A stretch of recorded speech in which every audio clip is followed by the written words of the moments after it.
अब जब आपका कार्यकाल था तब आपने निमंत्रण दिया सबको। आज आपके अंदर आग लगी हुई है कि हम सत्ता में नहीं है और आज इनके विपक्षी निमंत्रण दे रहे हैं। शुद्ध धार्मिक आयोजन होता है। अशुद्ध आपकी मानसिकता है, उसमें आपकी मानसिकता है। सवाल ये है पांडे जी, अशुद्ध आपकी मानसिकता है। उत्तर प्रदेश के मुख्यमंत्री अशुद्ध आपकी मानसिकता है और कोई बात नहीं। धार्मिक आयोजनों को राजनीतिक चश्मे से ना देखे, वो विशुद्ध रूप से धार्मिक आयोजन है।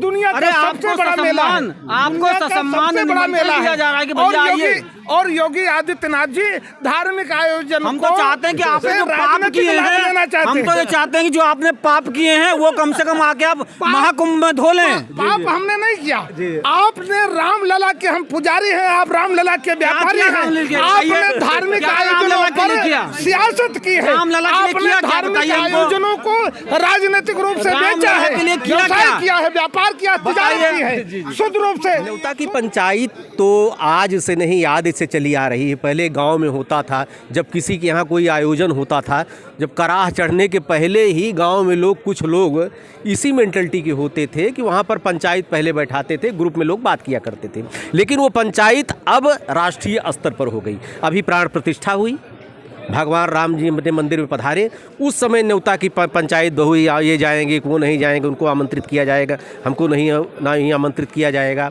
उसके बाद आमंत्रित भी किया गया, लोग आए भी नहीं। वही पंचायत अब कुंभ में शुरू हो गई है कि कुंभ में जो आमंत्रित किया जा रहा है सब लोगों को, उसको लेकर अखिलेश यादव जी और कांग्रेस की तरफ से बार बार ये बयान आ रहा है कि आखिर इसमें निमंत्रण देने की ज़रूरत क्या है, ये सांस्कृतिक धार्मिक आयोजन है, इसमें तो लोग अपने आप आएंगे। बात करने के लिए हमारे साथ में हैं हिंदूवादी नेता मनीष पांडे जी हैं, और कभी कांग्रेस के प्रवक्ता और बड़े पदों पर कार्य कर चुके पवन कुमार पांडे जी मेरे साथ में हैं।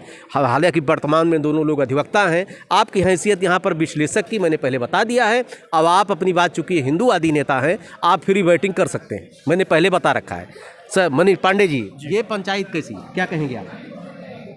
देखिए, विपक्षी जो है इस वक्त बौखलाया हुआ है जी, और वो ये चाहता नहीं है कि इस समय जो उत्तर प्रदेश एक वैश्विक स्तर पर, एक वैश्विक स्तर पर जो अपनी छाप छोड़ रहा है, जो वैश्विक स्तर पर एक पूरा उसका आभा मंडल जगमगा रहा है, विपक्षी को परेशानी हो गई है जो अपने कार्यकाल में ये लोग नहीं कर पाए। वो आज परम पूज्य योगी आदित्यनाथ जी महाराज के दिशा निर्देश पर, उनकी रणनीति पर, ये पूरे विश्व में आज भारत के लिए ये तो गर्व की बात है कि पूरे वैश्विक स्तर पर आज महाकुंभ के लिए विदेशी आ रहे हैं, विदेशी सेनानी आ रहे हैं, बिना कहे हुए आ रहे हैं वो, और उनको निमंत्रण, जहाँ तक बात है कि निमंत्रण भेजा जा रहा है, तो ये एक सामान्य परंपरा है कि हम अपने घर में कोई भी कार्यक्रम होता है तो हम अपने परिचितों को, हितमित्रों को, शुभचिंतकों को निमंत्रण भेजते हैं। कोई अपने आप नहीं आता, और जो बहुत करीबी होता है, ऐसा भी नहीं है कि जो बहुत करीबी होता है वो अपने आप भी आता है, जिसके साथ में दिल का लगाव होता है वो अपने आप भी आता है। तो ये एक सामान्य प्रक्रिया है, सामान्य प्रक्रिया है। दूसरी बात, अखिलेश यादव जी भूल जाते हैं कि जब सैफई में उन्होंने एक नंगा नाच किया था, डांसरों को बुलाकर, 12 डांसरों को बुलाकर, तो उन्होंने भी तो वही काम किया था, पूरा सैफई में निमंत्रण बांटा था, अपने ही लोगों को उन्होंने निमंत्रण बांटा था। तो सवाल ये उठता है कि आज विश्व के सबसे बड़ा धार्मिक कृत्य जो हो रहा है, उसमें अगर निमंत्रण दिया जा रहा है योगी आदित्यनाथ जी महाराज की तरफ से, तो विपक्ष को आग क्यों लगी हुई है? जी, ये सबसे बड़ा दुर्भाग्य है। नहीं, आमंत्रित तो किया गया था 2022 में प्राण प्रतिष्ठा जो हुई थी, लेकिन फिर भी लोग नहीं आए। ये इनका दुर्भाग्य है। हाँ। ये इनका छवि तो इनकी रामद्रोही की है। जी। तो रामद्रोही वाले जो हैं वो भला कैसे बर्दाश्त करेंगे कि हमको निमंत्रण मिल रहा है और उसके बाद भी हम वहाँ चले जाएं। तो ये तो उनका मतलब मुंह पे कालिख लगने वाली बात हो जाएगी। जी। निमंत्रण मिलने के बाद में ये आपके लिए सम्मान की बात थी। निमंत्रण मिलने के बाद में ये आपके लिए एक सम्मान की बात थी कि आप वहाँ जाते। लेकिन आप चूंकि कलुषित मानसिकता के हैं, आपके मन में पाप भरा हुआ था, और आपके पूर्व जो थे वो ये पाप कर चुके थे, तो आपके तो वो पाप तो चढ़ना ही था, इसीलिए आपने मना किया। वो स्वतः ही प्रभु श्री राम ही नहीं चाहते थे, ईमानदारी से बात करें, श्री राम ही नहीं चाहते थे। हमारे साथ चूंकि विश्लेषक की भूमिका से हैं, पूर्व कांग्रेसी रहे हैं पवन कुमार पांडे जी। सर ये बताइए कि क्या ये परंपरा पुरानी है आमंत्रित करने की, है कि नई परंपरा डाली जा रही है? आप इसको जरा खुलासा करें। ये बड़ा ही आश्चर्यजनक तथ्य है जी कि उत्तर प्रदेश की सरकार एक ऐसे धार्मिक आयोजन के संदर्भ में जिसकी परंपरा बुनियाद नींव कब पड़ी, जी जी, जब से ये सनातन धर्म प्रारंभ हुआ, त्रिवेणी के तट पर महाकवि भास ने लिखा है, गोस्वामी तुलसीदास जी ने भी लिखा है कि माघ मकर रवि गति जब हूँ, तीर्थ पति हैं आप सबको। तो तीर्थराज प्रयाग में त्रिवेणी के तट पर दुनिया का सबसे बड़ा सनातन धर्म का मेला सजता है।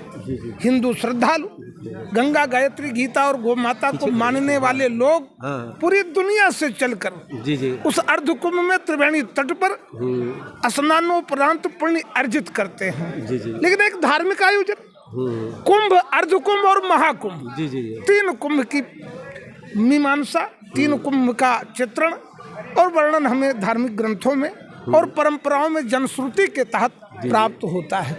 आज भारतीय जनता पार्टी की उत्तर प्रदेश सरकार उसमें आमंत्रित क्यों कर रही है? क्यों आमंत्रित करना? एक धार्मिक आयोजन को, अंतरराष्ट्रीय मानचित्र पर स्थापित आयोजन को, एक ऐसा आयोजन जिसकी हनक, जिसकी चमक पूरी दुनिया में, जहाँ हिंदू श्रद्धालु हैं, जहाँ हिंदू रहते हैं, हिंदू माने भाजपा वाले हिंदू नहीं, हिंदू माने जो गंगा गायत्री गीता और गौ माता को मानते हैं, आस्तिक भी हैं, नास्तिक भी हैं, वेद विरोधी भी हैं, वेद के उपासक भी हैं, वेद मानने वाले हैं। सारे सनातन धर्म के दुनिया के लोग त्रिवेणी के तट पर, प्रयागराज की धरती पर आते हैं और कुंभ का आनंद भी मेले का। कांग्रेस ने भी तो आमंत्रित किया था, सपा ने भी आमंत्रित किया था। जो भी मुख्यमंत्री होता है उसको तो श्रेय जाना ही जाना है जी। कभी भी पाठक जी दिमाग की नस पर जोर देकर देख लीजिए जी, 52 से लेकर के 89 तक हम सत्ता में थे, मानी कांग्रेस सत्ता में थी। मैंने आपसे पहले ही कह दिया कि कांग्रेसी पृष्ठभूमि है, निकल जाता है मुझसे। राजनीतिक समीक्षक कम कांग्रेसी दोनों मानिए। त्रिवेणी के तट पर जब भी कुंभ हुआ, कुंभ का आयोजन हुआ, लोग आए, उसमें दल की विचारधारा, दल का लेबल लगाकर नहीं आते। सभी दलों के जो सेवा दल हैं, कांग्रेस सेवा दल भी शिविर लगाता है, सभी दलों के लोग शिविर लगाते हैं, सबको जमीनें आवंटित होती है। लल्लू जी टेंट हाउस से सबको तंबू, कनात जो सुविधाएं हैं वो जिलाधिकारी मानक के अनुसार देते हैं, निवेदन पर आमंत्रण। सवाल ये उठता है, देखिए सवाल ये उठता है कि आपने निमंत्रण क्यों दिया? आप जब आपका कार्यकाल था तब आपने निमंत्रण दिया सबको। आज आपके अंदर आग लगी हुई है कि हम सत्ता में नहीं हैं।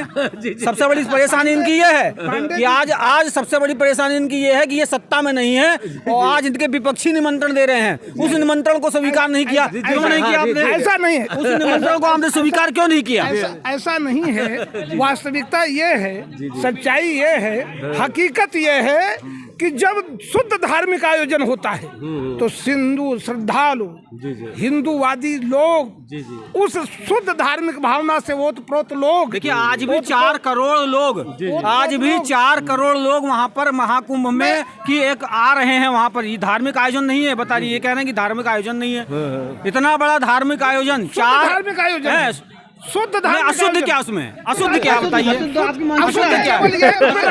अशुद्ध आपकी मानसिकता है, उसमें आपकी मानसिकता है। सवाल ये है, पांडे जी, अशुद्ध आपकी देखिए मानसिकता है। उत्तर प्रदेश के मुख्यमंत्री, अशुद्ध आपकी मानसिकता है और कोई बात नहीं। धार्मिक आयोजनों को राजनीतिक चश्मे से ना देखे, वो विशुद्ध धार्मिक आयोजन है।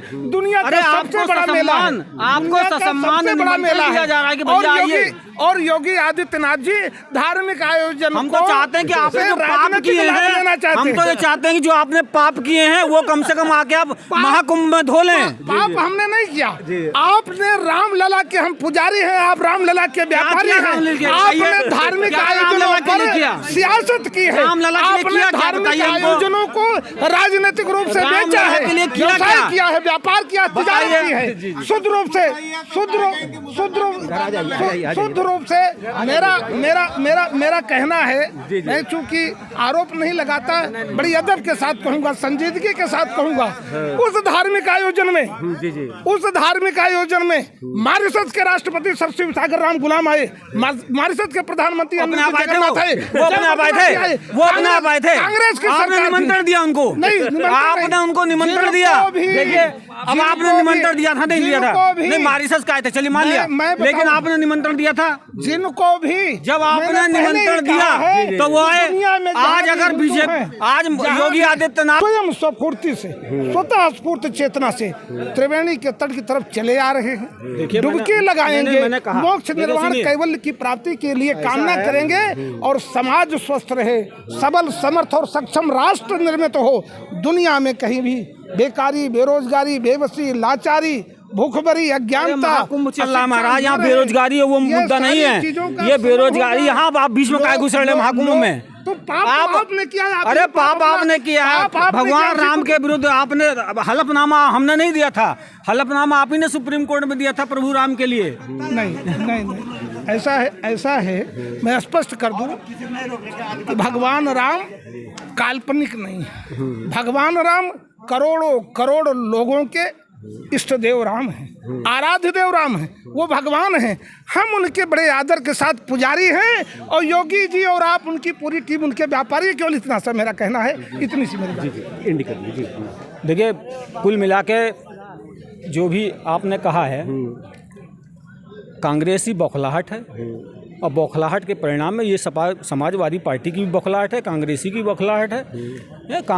बताइए, वही समाजवादी पार्टी थी जिसने यहाँ पर गोली चलवा दी कार सेवकों पर, है वही कांग्रेस वाले हैं जिन्होंने हलफनामा दिया भगवान राम के प्रति।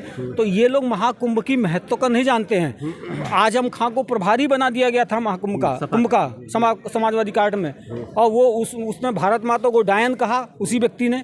तो ऐसे तत्व जो हैं, ये तो इनको तो मैं तो कहता हूँ बिल्कुल निमंत्रण ही नहीं देना चाहिए।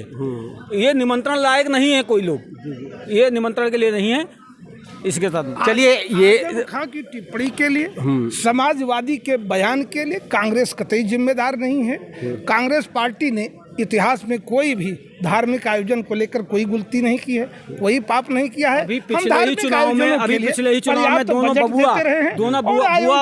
बबुआ जो हैं पिछले चुनाव में गलबैया डाल के घूम रहे थे अपने धार्मिक। अब कहते हैं हमारा कोई मतलब नहीं है, अब उनका चलिए हम कंक्लूड करते हैं, क्योंकि ये चर्चा और परिचर्चा का दौर तो जारी रहेगा।